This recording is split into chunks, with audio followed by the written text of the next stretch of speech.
à la fois brillamment contrasté les problématiques des contextes stratégiques, après avoir rappelé à la fois les concepts de dissuasion, de réassurance, de dissuasion élargie, les différences d'interprétation, y compris en les replaçant dans leur contexte historique hier au temps de la guerre froide, et surtout les perspectives de discussion que tu nous donnes pour aujourd'hui. Je vais passer la parole à Corentin pour une réaction d'abord, un commentaire s'il veut bien, et puis commencer le jeu des questions, de la discussion avec toi. Corentin. Mais merci beaucoup. Je suis juste désolé.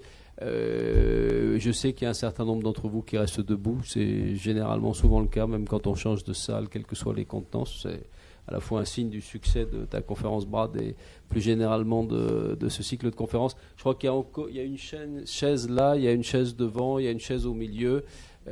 Donc c'est peut-être pas la peine pour ceux qui le veulent de rester debout, mais précipitez-vous et surtout ne vous battez pas entre vous parce qu'il n'y en a que 3. Voilà. Merci Corentin. Merci beaucoup Louis, et merci de m'avoir invité à répondre à Brad suite à cette excellente présentation. C'est toujours à la fois un honneur et ce que les Anglais appelleraient un mixed blessing, parce que c'est extrêmement difficile de trouver des critiques à asséner à Brad. Je pense que cette présentation est très importante parce qu'on a besoin en France d'entendre en quoi consistent les défis américains. Les défis qui sont posés aux États-Unis au-delà de l'Europe par ailleurs, et je pense que la présentation de Brad fait ça d'excellente manière parce qu'on trouve difficilement dans la communauté de défense aux États-Unis des présentations aussi équilibrées, aussi actuelles et qui mêlent à la fois les dimensions militaires et politiques. Ce que j'ai tâché de faire en préparant mon rôle de discutant, c'est de formuler des remarques d'ensemble en tant que Français sur la façon dont j'appréhende cette présentation de Brad et sur ce qui me semble deux leçons qui me semblent importantes à retenir de notre point de vue. La première leçon qui me semble importante, c'est d'abord que la dissuasion n'est pas toujours purement nucléaire. Ça, les Américains ont dû très vite le comprendre. Ils ont dû très vite faire jouer la menace nucléaire seule face à la supériorité conventionnelle dont disposait Moscou en Europe au sortir de la guerre froide. Les Américains ont commencé par désinvestir massivement dans le domaine conventionnel, en investissant, à l'inverse, massivement dans le domaine nucléaire. Sauf qu'à partir des années 50 et des années 60, comme vous le savez, les soviétiques se sont dotés de capacités de frapper directement le territoire national américain, d'où un problème de crédibilité majeur posé à Washington, un doute sur l'efficacité attendue de la posture en cas de crise. Un problème que Brad a résumé, qui se résume à la question est-ce que Washington serait prêt en fait à risquer l'existence des États-Unis, la pérennité des États-Unis pour un enjeu marginal, pour un enjeu en tout cas tel que l'Europe occidentale ou des villes d'Europe occidentale. Et ici, c'est important de rappeler que le problème tel qu'il était posé aux États-Unis résidait moins dans l'hypothèse d'une attaque soviétique, nucléaire, massive sur l'Europe occidentale. Le problème de crédibilité ne se posait pas face à ça, il se posait face à des initiatives potentielles de plus petite envergure. Il se posait soit face à une offensive conventionnelle classique, telle qu'on l'imaginait à travers la trouée de Fulda, les divisions, les corps d'armée soviétiques qui avancent vers le cœur de l'Europe occidentale, mais également à bien plus petite échelle des tactiques qu'on appelait tactiques du salami, des coups de main, des tactiques de fait accompli en fait. Or, c'est précisément face à ce risque d'initiative que la menace d'escalade nucléaire et donc de représailles massives, car telle était la doctrine à l'époque aux États-Unis, perdait en crédibilité parce qu'elle était intrinsèquement disproportionnée et parce qu'elle revenait en fait pour les États-Unis à choisir de nucléariser, ou en tout cas à menacer de rendre nucléaire un conflit qui ne l'était pas. D'où une attention américaine marquée et de longue date, une recherche vers d'autres options leur permettant de rester crédibles et l'exploration de plusieurs pistes. Bien évidemment, les déploiements dont Brad Roberts a parlé, déploiement de troupes américaines sur le territoire des alliés des États-Unis, sur les territoires à protéger. Et ces troupes qui incarnaient la volonté américaine de prendre des risques, en fait. On les expose aux forces du pacte de Varsovie et en faisant ça, on se lie les mains. On crée, en fait, une obligation de réaction face à une initiative soviétique. Et on retombe sur l'apport de Thomas Schelling à la stratégie nucléaire américaine.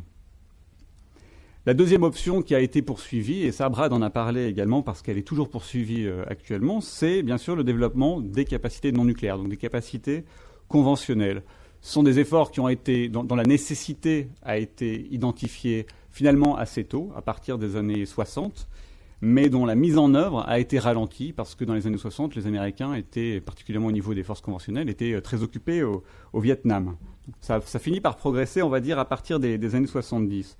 Mais il faut garder à l'esprit que dans une perspective américaine, et ça me semble extrêmement important pour nous, il y a quasiment toujours eu un volet de forces conventionnelles qui était là pour crédibiliser la construction que constitue une posture de dissuasion. Et c'est toujours présent actuellement, ce qu'on voit très bien dans la présentation de Brad Roberts.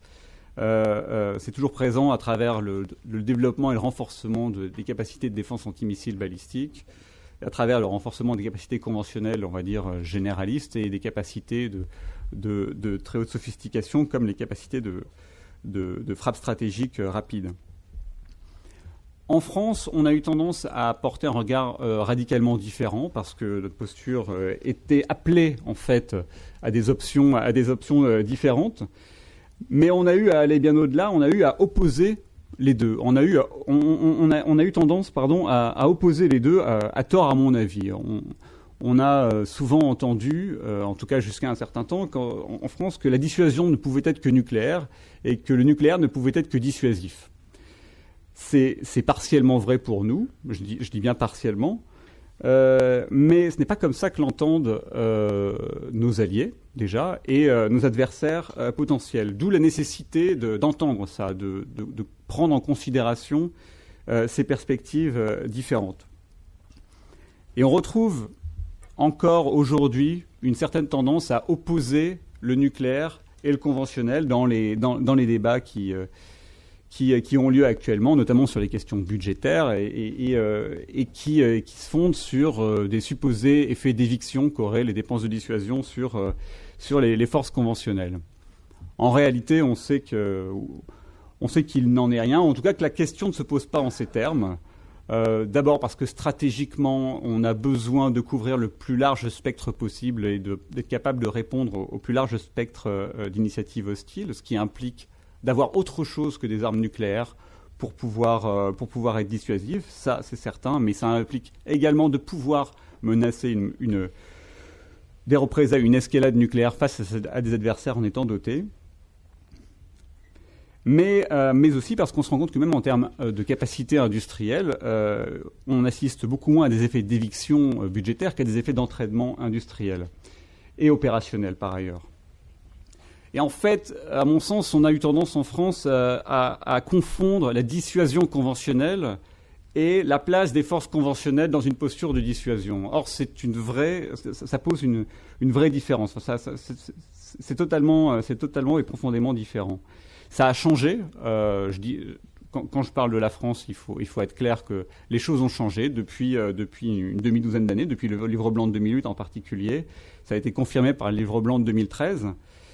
Et je pense que la stratégie russe en Ukraine nous rappelle que nos réflexions sur l'articulation entre les composantes nucléaires et conventionnelles doivent toujours être renouvelées. À la fois, si j'ose dire, sous l'angle de la menace et sous l'angle de la réponse. Ma deuxième remarque générale, qui me semble importante de faire devant un public français, elle a trait à la différence entre la posture de dissuasion élargie et la posture de dissuasion par stricte suffisance qui est la nôtre. Et je trouve que la présentation de Brad reflète bien l'ampleur et la complexité des exigences qui vont de pair avec une posture de dissuasion élargie, à la fois sur un plan politique et sur un plan militaire. Dans les deux cas, la fin de la guerre froide a été un changement significatif en faisant passer une posture tournée vers la protection, vers la protection d'alliés face à une menace, vers une posture tournée vers la dissuasion de 2 États nucléaires, puis 3 États nucléaires, puis en fait un nombre de plus en plus grand de challengers, ce qui pose des problèmes à la fois sur un plan politique et sur un plan militaire. Politiquement, pour Washington, c'est extrêmement compliqué parce qu'il faut avoir en permanence conscience des audiences multiples qui écoutent chaque message. Et ceci rend chaque positionnement public des décideurs américains extrêmement délicat.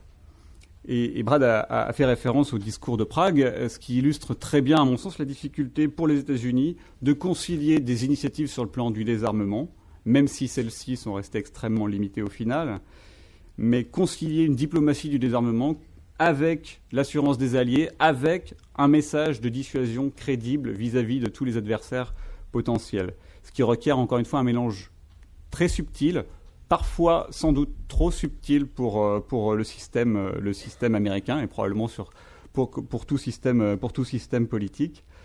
Un mélange subtil de clarté vis-à-vis des alliés et d'ambiguïté et d'une certaine clarté également vis-à-vis des adversaires. Le risque, c'est que chaque déclaration, chaque prise de position est interprétée par d'autres, est potentiellement mal interprétée par d'autres. Quand les États-Unis déclarent vouloir faire un rééquilibrage, un pivot vers l'Asie, subitement les Européens et les alliés du Moyen-Orient s'inquiètent, publiquement parfois. À côté de ça, ça suscite la crainte des Chinois. En fait, chaque décision américaine, chaque comportement dans un contexte de crise est lu, interprété à la fois par les alliés et par les adversaires potentiels. On l'a vu pour la Syrie, on le voit pour l'Ukraine, encore une fois, qui sont systématiquement analysés par tous. Sur un plan militaire, maintenant, là encore, le fait de passer d'un adversaire potentiel à une multitude d'adversaires potentiels est extrêmement problématique. C'est problématique parce que pour être crédible dans un contexte de dissuasion conventionnelle, de dissuasion élargie, on considère qu'il faut une marge de supériorité face aux adversaires potentiels. Une marge qui doit être suffisamment confortable pour renforcer cette crédibilité, pour donner cette crédibilité, pour défendre des enjeux qui ne sont objectivement pas vitaux. Et le problème, c'est bien évidemment que l'appréciation de cette marge de supériorité, elle est offerte à tous, y compris aux alliés qui sont systématiquement préoccupés par leur évolution. 3 adversaires potentiels, dont 2 qui seront rapidement dotés de capacités nucléaires robustes, c'est un défi extrêmement significatif, d'autant que les domaines de la contestation se multiplient. La contestation de l'avantage militaire américain, cet avantage était relativement net au sortir de la guerre froide et adossé à des succès tels que Desert Storm. Ça a suscité des réactions à la fois dans le domaine naval, dans le domaine du durcissement des arsenaux nucléaires et de la modernisation des arsenaux nucléaires. On constate notamment la navalisation chinoise, la prolifération des moyens de frappe conventionnels à longue portée qui pose un problème considérable aux bases américaines en Asie orientale, un problème que la DMB est censée tenter de contrer, mais qu'elle parviendra difficilement à faire, à mon sens. Ajouter à cela les problèmes de la guerre cybernétique, la menace posée par les capacités antisatellites chinoises. Tout ceci fait qu'il est extrêmement difficile pour les États-Unis de garder un avantage à la fois sur tout ce que font les Chinois, tout ce que font les Russes dans le domaine conventionnel ou nucléaire ou cyber ou spatial. Ou même dans le domaine qui est à la charnière du cyber et des capacités conventionnelles, qui est le domaine de la guerre électronique. Donc cette crédibilité-là, elle devient de plus en plus difficile à maintenir et elle pose, encore une fois, des problèmes politiques dans le dialogue que les États-Unis ont avec leurs alliés. D'où le fait de ne pas perdre de vue, à mon sens, et j'en terminerai ainsi, de ne pas perdre de vue qu'une posture de dissuasion élargie est considérablement et intrinsèquement plus compétitive qu'une posture de stricte suffisance, et qu'elle requiert des ajustements fréquents. Pourquoi je dis ça ? Je dis ça parce qu'on a rapidement tendance en France à observer les évolutions de la posture et de la doctrine américaine uniquement sous l'angle d'une course aux armements que d'ailleurs les Américains auraient tendance à inventer ou à animer eux-mêmes et à animer seuls parfois. La réalité est beaucoup plus complexe et il importe d'en prendre la mesure quand on s'intéresse à des pays qui ont des responsabilités globales beaucoup plus contraignantes que les nôtres. J'en terminerai avec trois questions pour Brad. L'une sur ce qu'on appelle le traité sur les forces nucléaires intermédiaires, le INF Treaty, le traité de Washington de 87, et j'aurais aimé avoir l'analyse de Brad Roberts sur l'impact qu'aurait, on va dire, une fin du traité, quelle qu'en soit la cause, mais l'impact qu'aurait une sortie du traité INF sur les forces américaines, déjà, sur la façon dont les États-Unis feraient évoluer leurs arsenaux conventionnels ou nucléaires dans l'hypothèse d'une fin de ce traité, mais plus globalement sur la stabilité stratégique, sur les théâtres européens et en Asie orientale. Ma deuxième question. Ouais. Tu as peut-être intérêt à les séquencer. Comme tu veux.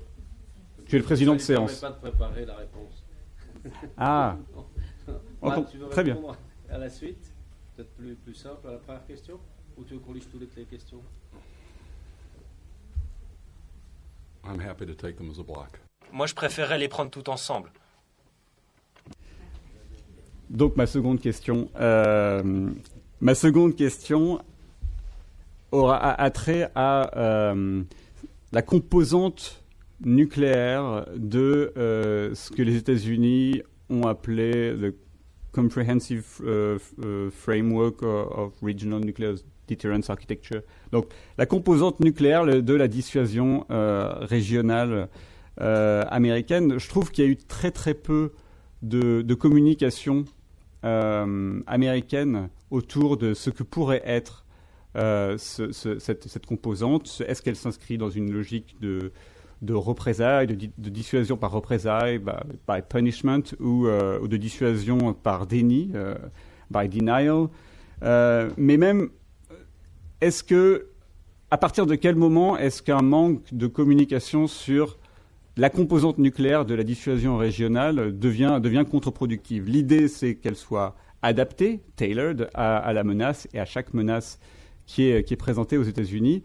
À quel stade quel est le degré de communication qui a été identifié comme suffisant du point de vue de l'administration? Enfin, une dernière question qui m'a été inspirée par la présentation de Brad, c'est sur la dissuasion élargie qui était offerte par Moscou à ses alliés lors de la guerre froide. C'était un rappel très utile et j'aurais aimé savoir en fait ce qu'on sait des débats qui ont animé les cercles de décision à Moscou à la grande époque, si j'ose dire. Parce que la dissuasion, c'est bien sûr, avant tout, ça se joue dans l'œil de l'adversaire. Ça se joue aussi dans l'œil des alliés, mais quand on parle de dissuasion, c'est avant tout in the eye of the beholder. Et j'aurais aimé savoir si, à Moscou, il y avait eu les mêmes débats qu'à Washington sur le manque de crédibilité intrinsèque ou les problèmes, en tout cas, de crédibilité que pose une posture de dissuasion élargie vis-à-vis des alliés. Voilà. Merci beaucoup, Brad.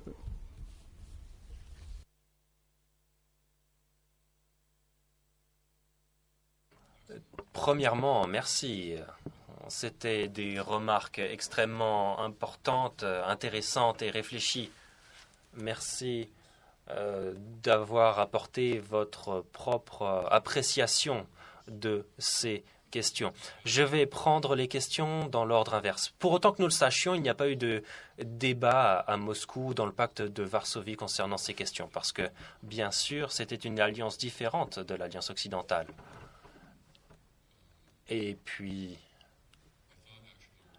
je pensais que votre question allait aller dans une direction différente, qui était de savoir s'il faut se préoccuper d'autres pays qui pourraient offrir une dissuasion élargie. Moscou y réfléchit de façon périodique, pense au rôle des armes nucléaires pour protéger la Crimée, par exemple. Moi, ce qui m'intéresse particulièrement, c'est la question du Pakistan qui pourrait offrir une dissuasion élargie. On a entendu les Saoudiens dire en public que le jour qui suivra des essais nucléaires iraniens, il y aura des armes nucléaires pakistanaises sur le territoire saoudien. Est-ce que ce serait une dissuasion sunnite? Est-ce que ce sera une dissuasion chiite? Je ne sais pas. Mais au Pakistan, il y avait une coalition de dirigeants religieux qui étaient opposés à la ratification par le Pakistan de l'accord d'interdiction globale des essais nucléaires parce que cela éliminait la capacité que le Pakistan avait à offrir une protection nucléaire à d'autres pays musulmans. Donc ça, c'est un problème intéressant auquel nous pouvons réfléchir. Pour votre deuxième question, nous, le gouvernement Obama, nous avons beaucoup dit concernant la composante nucléaire adaptée dans la stratégie, dans le rapport sur la revue de posture. Nous n'avons pas dit beaucoup plus que cela. C'est parce que nous voyons que les alliances sont en tant que telles le bon mécanisme pour développer des réflexions plus poussées et des mécanismes afférents sur cela. Dans le cadre de l'OTAN, concernant la revue de la posture nucléaire, nous avons simplement dit que les alliés de l'OTAN, tous ensemble, allaient prendre des décisions concernant l'avenir des armes nucléaires américaines en Europe. Et quand on aura ce rapport, on le rendra public. Voilà. C'est tout ce que l'on a dit concernant les armes nucléaires de l'OTAN. Le terme que l'on utilise, c'est adapter la dissuasion nucléaire pour coller à différentes situations. L'argument est parfois trompeur parce que pendant la guerre froide, on avait une stratégie de dissuasion nucléaire qui était censée coller à tous les problèmes. Et donc, on a adopté ce mot d'adapter pour parler d'adapter la dissuasion nucléaire à différentes régions, à différents problèmes.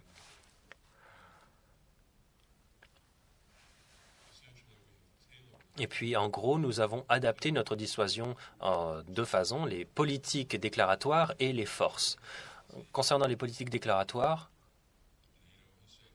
l'OTAN a dit quelque chose concernant les conditions selon lesquelles la dissuasion nucléaire pourrait être pertinente. Le concept stratégique de l'OTAN a créé de nouvelles solutions, de même que la revue de la posture et la politique de dissuasion, mais l'adaptation à l'Asie du Nord-Est, ça a été vraiment les Asiatiques qui ont développé le débat qu'a eu le gouvernement américain sur l'objectif unique. Nous, aux États-Unis, on a dit quelque chose qui est assez semblable à ce qu'a dit votre gouvernement. Vous gardez le droit d'utiliser l'arme nucléaire en réaction à nos intérêts vitaux. Bien sûr, on a des armes nucléaires pour dissuader d'une attaque nucléaire, mais en fait, on pourrait envisager d'autres actions qui pourraient mettre en danger nos intérêts vitaux, pour lesquelles des menaces nucléaires pourraient être pertinentes. Et nous, les Américains, pouvons imaginer cela vis-à-vis de nos alliés en Asie du Nord-Est. On peut imaginer que la souveraineté et l'existence même de la Corée du Sud pourraient être menacées dans une guerre où le Nord utiliserait des armes conventionnelles, biologiques et chimiques et ne ferait que des menaces nucléaires sans jamais tirer la moindre bombe nucléaire. Donc il faudrait que la politique de dissuasion couvre ce cas de figure. On a rejeté les conseils de beaucoup de partisans du désarmement qui disaient que ça devrait être la politique des États-Unis, que le seul objectif, l'objectif unique de l'utilisation de l'arme nucléaire serait de dissuader d'une attaque nucléaire. Ça, c'était l'adaptation. L'autre adaptation sur les forces, c'était le retrait des Tomahawks et la décision qui a été prise de moderniser notre chasseur-bombardier, le F-35, le chasseur-bombardier le plus cher jamais construit. On a décidé de le moderniser de façon à lui permettre de mener des missions nucléaires et on a promis qu'on le mettrait à disposition de nos alliés dans le monde entier, pas simplement en Europe. Voilà l'autre adaptation qui a été faite.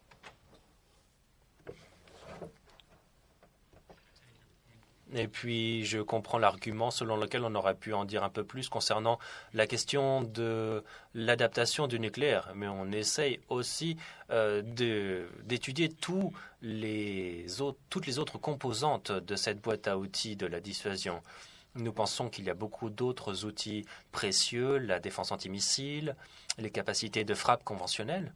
Et de surcroît, si c'est comme cela que l'on imagine le renforcement de l'architecture de dissuasion, ça donne à vos alliés beaucoup de possibilités de contribuer. La dissuasion, ce n'est pas simplement quelque chose que l'Amérique offre.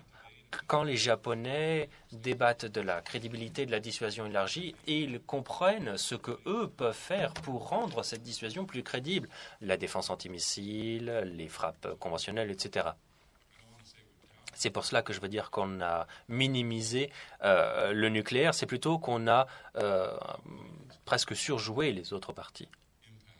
Et ensuite, concernant l'impact des forces américaines sur la stabilité en Europe et en Asie, et ce traité INF, eh bien, si jamais il se termine avec un déploiement russe massif de nombreuses forces à portée intermédiaire, qu'elles soient conventionnelles et nucléaires, ça c'est une chose. Si ce traité se termine de façon mystérieuse, si on ne sait pas vraiment ce qu'ont fait les Russes, peut-être qu'ils ont déployé, peut-être que non, mais ils ont simplement décidé d'abroger le traité, là, ça sera un problème différent pour nous, surtout en tant qu'alliance.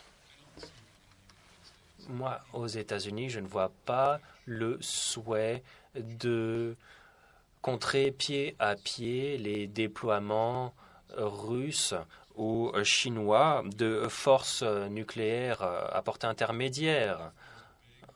Ça ne serait pas une nouvelle guerre froide. Avec l'OTAN, s'il y avait une nouvelle menace des forces nucléaires à portée intermédiaire, le débat serait de voir s'il serait possible d'avoir un nouvel accord sur le contrôle des armements et ensuite la réaction serait de développer la défense antimissile. On a dit que ça n'est pas un problème russe, mais si les Russes pointent de nombreux missiles sur l'Europe, eh bien peut-être qu'il faudrait s'en préoccuper. Et ensuite le débat porterait sur les capacités de frappe non nucléaire. Le traité INF prohibe tous les missiles à portée intermédiaire pour les États-Unis, qu'ils soient nucléaires ou pas. Eh bien, peut-être que l'on pourra s'attaquer à ce nouveau défi de la dissuasion avec de nouveaux missiles à portée intermédiaire conventionnels. Et la question du nucléaire sera surtout façonnée, orientée par les déploiements russes, qu'ils soient avoués ou bien secrets. Et si jamais ce traité prenait fin, cela laisserait la possibilité aux États-Unis de développer des missiles à portée intermédiaire, ce qui comblerait une lacune importante dans notre posture et ça aiderait aussi les Japonais. Donc peut-être que ce ne serait pas une si mauvaise chose. Dernier point, concernant ce que vous avez parlé des publics, de nombreux publics pour les politiques déclaratoires américaines. Ça, c'est très important. C'est un problème quand on est au Pentagone, qu'on rédige quelque chose comme le rapport de la revue de la posture nucléaire. Un jour, on lit le projet et on se dit on va penser à la chinoise aujourd'hui. Comment est-ce qu'ils vont réagir? On va penser à la russe. Comment eux vont-ils réagir? Et puis un autre jour, comment vont l'interpréter les Nord-Coréens? Ça ne s'arrête jamais. Mais pour prolonger ce que vous avez dit, tous les alliés ont aussi de multiples publics. Ce n'est pas simplement que les alliés veulent s'assurer que la dissuasion soit crédible. Ils veulent aussi entendre dire qu'il y a une trajectoire politique permettant de sortir du problème pour lequel les armes nucléaires sont pertinentes. Les alliés ne souhaitent pas que les Américains règlent les problèmes de la dissuasion pendant 5 ans sans s'inquiéter de la réduction des armements nucléaires et puis ensuite fassent marche arrière tout et aillent dans l'autre direction pendant 5 ans. Chez tous nos alliés, il y a des points de vue multiples sur toutes ces questions et il y a un souhait très fort que ce que fassent les États-Unis soit plus ou moins cohérent sur le plus ou moins long terme. Si les choses sont équilibrées, ça veut dire que les moyens militaires sont efficaces pour les problèmes pour lesquels ils sont pertinents, mais tout dépend aussi des outils politiques permettant d'essayer de réduire les menaces pour lesquelles les armes nucléaires sont pertinentes. Cette question des multiples publics existe aussi du côté des alliés. On va dire qu'on a 27 alliés à l'OTAN et environ 127 différents points de vue sur la politique de l'OTAN.